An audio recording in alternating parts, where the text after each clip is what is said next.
విద్యార్థులు నేర్పించినటువంటి పెద్దలు కూడా ఉన్నారు. దాంతోపాటు నిజంగా దైవత్వం పులిపుచ్చినటువంటి స్వామీజీలకి, మరీ ముఖ్యంగా మా విద్యార్థులకి, కూటమి నాయకులకు, చివరిలో ఉన్నటువంటి ఎన్సీసీ క్యాండిడేట్లకు ప్రతి ఒక్కరికి పేరు పేరున నా హృదయపూర్వకమైనటువంటి నమస్కారాలు.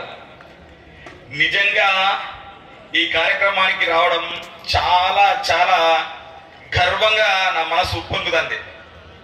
ఎందుకంటే దానికి ప్రధాన కారణం విద్య దదాది వినయం అంటారు. విద్య వినయాన్ని నేర్పిస్తుంది అంటారు.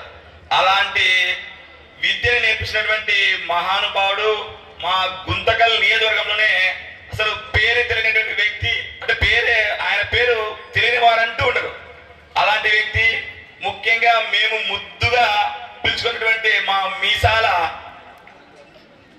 తాత, అసలు అలాంటి పెద్ద ఆయన విగ్రహ ఆవిష్కరణ సభకు మేము భాగస్వామ్యం అవడం నిజంగా అంటే చాలా గర్వంగా ఫీల్ అవుతున్నాం సోదరా.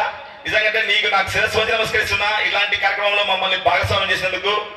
ఏదేమైనా మా గుంతకల్ పట్టణంలోనే, మా నియోజకవర్గంలోనే అతి తక్కువ ఫీజుతో విద్యని మాకిచ్చినటువంటి వ్యక్తి, చాలా మంది పేద విద్యార్థులకు అసలు ఫీజే తీసుకోనటువంటి వ్యక్తి, మరీ ముఖ్యంగా పేదలకి సేవ చేయాలని నిజంగా డాక్టర్ బాబాసాహెబ్ అంబేద్కర్ గారు చెప్పినటువంటి మాటలు, నీ కోసం జీవిస్తే నీలో నిలిచిపోతావు, ఇతరుల కోసం జీవిస్తే ప్రజల హృదయాల్లో నిలిచిపోతావు అనే దానికి నిదర్శనం మా తాత కీర్తిశేషులు కేసీ నారాయణ గారు.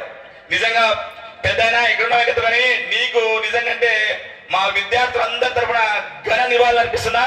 పెద్దలు ఉన్నారు కాబట్టి తక్కువ మాట్లాడాలనేటువంటి ఉద్దేశంతో నా ప్రసంగం ఇంతతో ముగిస్తూ ఈ అద్భుతమైనటువంటి అవకాశం ఇచ్చినటువంటి ఈ యాజమాన్యానికి, ముఖ్యంగా కేసీ కుటుంబ సభ్యులకు కూడా గౌరవ వందనాలు తెలుపుకుంటూ సెలవు తీసుకుంటున్నా. జై హింద్, జై భారత్ మాత.